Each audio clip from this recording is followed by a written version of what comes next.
آج انشاءاللہ تعالی ہم سورۃ البقرہ کی آیت نمبر 229 پڑھتے ہیں اور اس آیت کو سمجھنے کی کوشش کرتے ہیں۔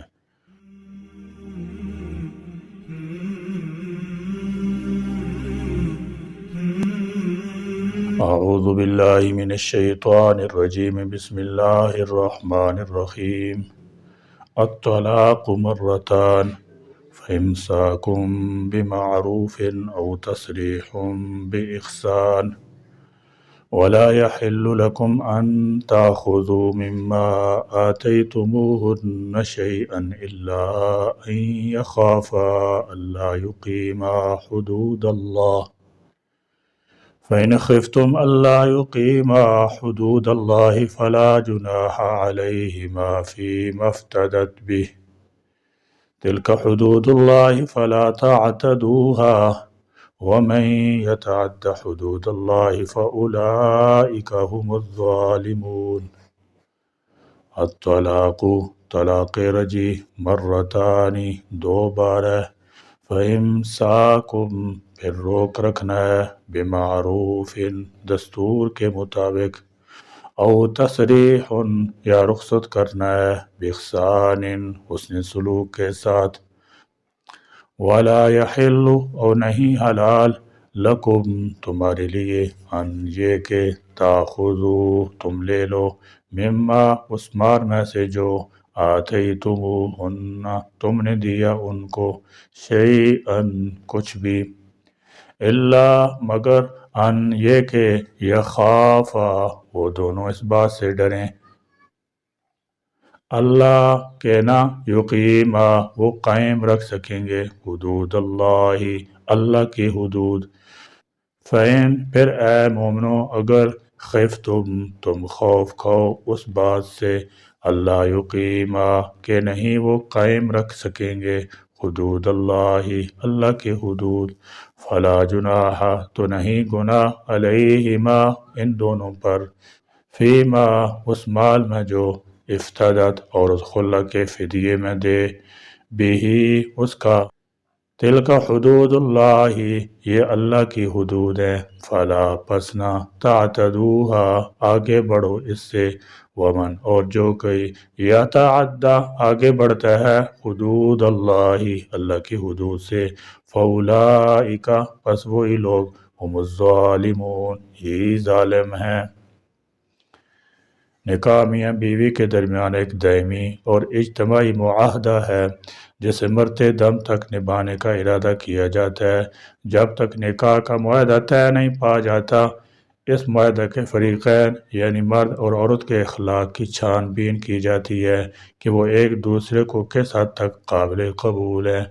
پھر جب نکاح طے پا جاتا ہے تو زوجین پر معاہدہ نکاح کی قانونی پابندی عائد ہو جاتی ہے جسے پورا کرنے کے وہ دونوں پابند ہوتے ہیں۔ شریعت نے مرد اور عورت دونوں کو اپنے اپنے دائرہ کار میں کچھ حقوق دیے ہیں اور کچھ فرائض سونپے ہیں۔ اگر فریقین ان کی پابندی کرتے ہیں تو ان کی ازدواجی زندگی نہایت پرسکون گزرتی ہے، تاہم بعض اوقات اس قسم کے حالات پیدا ہو جاتے ہیں جن میں اس معاہدے سے منسلک فریقین کا نبھاؤ ممکن نہیں رہتا، تو ایسی صورت میں شریعت نے ان میں تفریق کا قانون بھی نافذ کر دیا ہے تاکہ وہ ساری عمر کٹھن زندگی گزارنے کی بجائے اپنے لیے کوئی دوسرا بہترین ذریعہ تلاش کر سکیں۔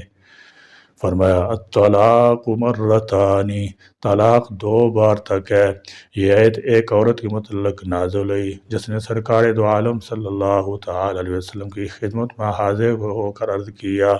کہ اس کے شوہر نے کہا ہے کہ اس کو طلاق دیتا رہے گا اور رجوع کرتا رہے گا، اور ہر مرتبہ جب طلاق کی عدت گزرنے کے قریب ہوگی تو رجوع کر لے گا اور پھر طلاق دے دے گا، اس طرح عمر بھر اس کو قید رکھے گا۔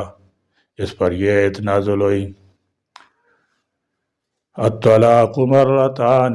طلاق دو بار تک ہے، یعنی وہ طلاق جس میں خاوند کو عدت کے اندر رجوع کرنے کا حق حاصل ہے وہ دو مرتبہ ہے۔ پہلی طلاق کے بعد بھی اور دوسری مرتبہ طلاق کے بعد بھی رجوع ہو سکتا ہے، دوبارہ نکاح ہو سکتا ہے۔ تیسری مرتبہ طلاق دینے کے بعد رجوع کی اجازت نہیں۔ زمانہ جاہلیت میں یہ حق طلاق رجوع غیر محدود تھا، جس سے عورتوں پر بڑا ظلم ہوتا تھا۔ آدمی بار بار طلاق دے کر رجوع کرتا رہتا تھا، اس طرح اسے نہ بساتا تھا نہ آزاد کرتا تھا۔ اللہ نے اس ظلم کا راستہ بند کر دیا اور پہلی یا دوسری مرتبہ سوچنے غور کرنے کی سہولت سے محروم بھی نہیں کیا، ورنہ اگر پہلی مرتبہ کی طلاق میں ہی ہمیشہ کے لیے جدائی کا حکم دے دیا جاتا تو اس سے پیدا ہونے والی معاشرتی مسائل کی پیچیدگیوں کا اندازہ ہی نہیں کیا جا سکتا۔ اسلام نے افراط تفریط سے ہٹ کر اعتدال کی راہ اختیار کی ہے۔ حضور نبی کریم صلی اللہ تعالی وسلم نے فرمایا کہ نکاح اس لیے نہیں کیا جاتا کہ زوجین میں تفریق ڈال دی جائے، اس معاہدہ ایگریمنٹ کو نبھانے کی کوشش کرنی چاہیے۔ اس کے باوجود اگر میاں بیوی کے لیے اکٹھے زندگی گزارنا ممکن نہ ہو تو پھر اسلام نے طلاق کے ذریعے اس کی علیحدگی کا انتظام بھی کر دیا ہے۔ اگرچہ طلاق پسندیدہ چیز نہیں ہے، حضور علیہ السلام کا ارشاد ہے قال ابغض الحلال الی اللہ الطلاق، یعنی مباح اشیاء میں سے سب سے ناپسندیدہ چیز اللہ کے نزدیک طلاق ہے،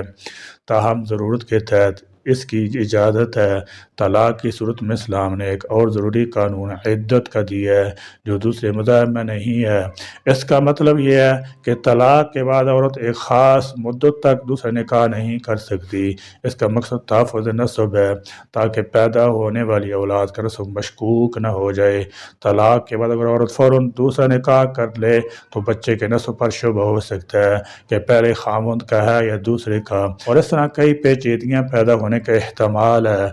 اس آیت میں ایک ہدایت تو یہ دی ہے کہ طلاق دینی ہی پڑ جائے تو زیادہ سے زیادہ 2 طلاق دینی چاہیے، یعنی اولاً تو نباہ کی ہی کوشش کی جائے۔ اگر کسی کی فہمائش یا کسی بھی طریقے سے بات بن سکتی ہو تو اسے دریغ نہ کیا جائے، لیکن اگر نباہ اور صلح کی کوئی صورت نہ ہو اور طلاق کے سوا کوئی چارہ کار ہی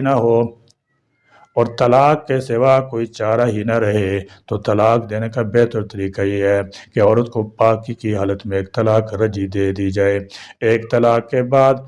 عدت کے اندر اگر چاہیں تو رجوع کر لیں اور رجوع نہ کرنا چاہیں تو عدت گزرنے کے بعد عورت آزاد ہوگی۔ وہ کسی اور سے نکاح کرنا چاہے تو درست ہوگا۔ اس کو شریعت میں طلاق احسن کہتے ہیں۔ ایک طلاق رجعی کے بعد عورت کی عدت گزر جائے، پھر صلح کی کوئی صورت نکل آئے تو نئے مہر شرعی گواہوں کی موجودگی میں دوبارہ نکاح بھی ہو سکتا ہے۔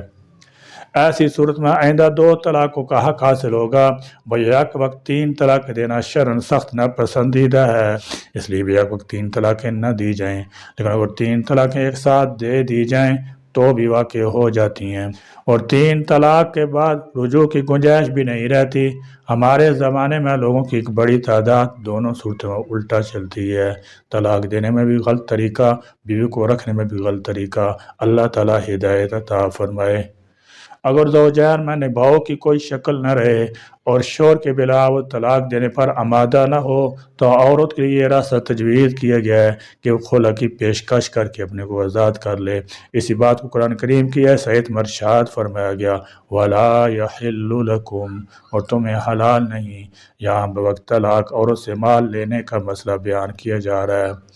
نیز روایات میں وارد ہے کہ ثابت بن قیس رضی اللہ تعالیٰ عنہ کی اہلیہ پیغمبر علیہ السلام کی خدمت میں حاضر ہوئیں اور عرض کیا کہ میں ثابت کے اخلاق اور ان کی دینداری کے بارے میں کوئی عیب نہیں لگاتی، لیکن مجھے ان کی ناقدری کا خطرہ ہے، اس لیے میں ان سے علیحدگی چاہتی ہوں۔ تو حضرت صلی اللہ تعالیٰ علیہ وسلم نے فرمایا انہوں نے جو باغ تمہیں مہر میں دی ہے وہ تم انہیں لوٹا دو گی۔ تو علی نے اس پر رضامندی کی ظاہر کی تو پیغمبر علیہ السلام نے ثابت کو بلا کر فرمایا اپنا باغ واپس لے لو اور انہیں طلاق دے دو۔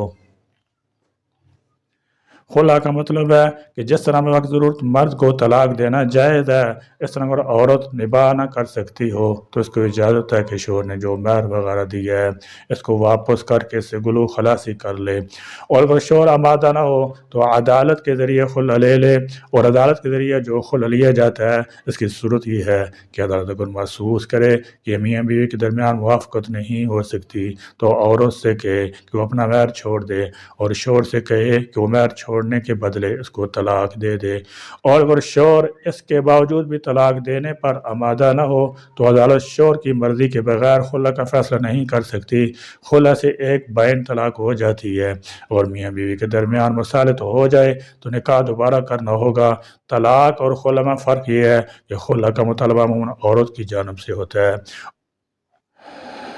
اور اگر مرد کی طرف سے اس کی پیشکش ہو تو عورت کے قبول کرنے پر موقوف رہتی ہے، عورت قبول کر لے تو خلا واقع ہو جائے گا ورنہ نہیں، جبکہ طلاق عورت کے قبول کرنے پر موقوف نہیں، وہ قبول کرے یا نہ کرے طلاق واقع ہو جاتی ہے۔ دوسرا فرق یہ ہے کہ عورت کے خلا قبول کرنے سے اس کا مہر ساقط ہو جاتا ہے، طلاق سے ساقط نہیں ہوتا، البتہ اگر شوہر یہ کہے کہ تم اس شرط پر طلاق دیتا ہوں کہ تم مہر چھوڑ دو اور عورت قبول کر لے تو یہ معاوضہ طلاق کہلاتی ہے، اور اس کا حکم خلا ہی کا ہے۔ خلا میں شوہر کا لفظ طلاق استعمال کرنا ضروری نہیں، بلکہ اگر عورت کہے کہ میں خلا یعنی علیحدگی چاہتی ہوں تو اس کے جواب میں شوہر کہے میں نے خلا دے دیا تو بس خلا ہو گیا۔ خلا میں طلاق بائن واقع ہوتی ہے، یعنی شوہر کو اب بیوی سے رجوع کرنے یا خلا کے واپس لینے کا اختیار نہیں ہے،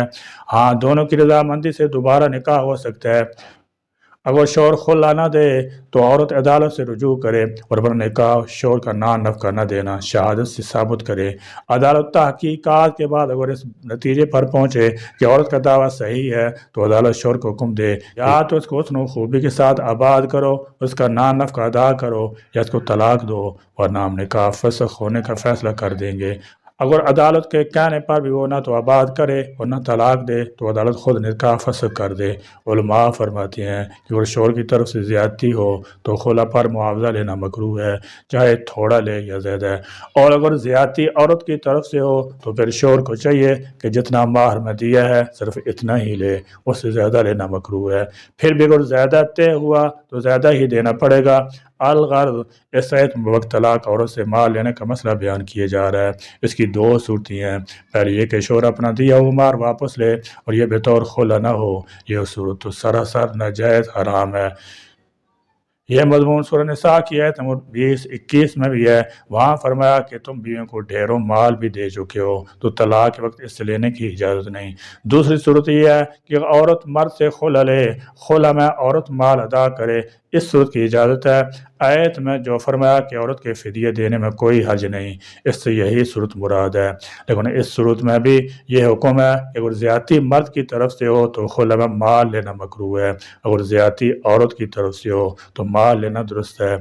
لیکن مہر کی مقدار سے زیادہ لینا پھر بھی مکروہ ہے۔ عطا رضی اللہ تعالیٰ عنہ حضور صلی اللہ تعالیٰ وسلم سے یہ روایت بیان کرتے ہیں کہ حضور صلی اللہ تعالیٰ وسلم نے ارشاد فرمایا شوہر نے جتنا مال دیا تھا اس سے زیادہ خلا لینے والی خاتون سے نہ لے، بلا وجہ عورت کے لیے طلاق کا مطالبہ کرنا حرام ہے۔ ایسی عورتیں اور وہ حضرات ان احادیث سے عبرت حاصل کریں جو عورت کو اس کے شوہر کے خلاف بھڑکاتے ہیں۔ نمبر 1، حضرت ثوبان رضی اللہ تعالیٰ عنہ سے روایت ہے حضور اکرم صلی اللہ تعالیٰ علیہ وسلم نے ارشاد فرمایا جو عورت اپنے شوہر سے بلا وجہ طلاق کا مطالبہ کرے تو اس پر جنت کی خوشبو حرام ہے۔ حضرت ابو ہریرہ رضی اللہ تعالیٰ عنہ سے روایت ہے حضور پر نور صلی اللہ تعالیٰ علیہ وسلم نے ارشاد فرمایا وہ شخص ہم میں سے نہیں جو کسی عورت کو اس کے شوہر کے خلاف بھڑکائے۔ خلاصہ یہ ہے کہ خلا اسلامی تعلیمات میں عورت کو دیے گئے ایک اہم حقوق میں شامل ہے جو اس کے تحفظ اور عزت کو یقینی بناتا ہے۔ خلا کی تعریف کے مطابق یہ وہ شرعی حق ہے جس کے تحت عورت مخصوص حالات میں شوہر سے علیحدگی اختیار کر سکتی ہے۔ جب نکاح نبھانا ممکن نہ ہو، طلاق کے امکانات نہ ہوں تو خلا ایک جائز شرعی راستہ ہے۔ تاہم خلا کا فیصلہ جذباتی یا عجلت میں نہیں کرنا چاہیے بلکہ غور و فکر کے بعد کرنا چاہیے۔ اسلام مرد اور عورت دونوں کو ازدواجی تعلقات میں برابری اور انصاف کی تلقین کرتا ہے تاکہ معاشرتی استحکام قائم رہے۔ اللہ تعالیٰ میں قرآن کی روشنی میں اپنی زندگی کو سنوارنے اور اس کی ہدایات پر عمل کرنے کی توفیق عطا فرمائے۔ آمین۔ وآخر دعوانا ان الحمد للہ رب العالمین۔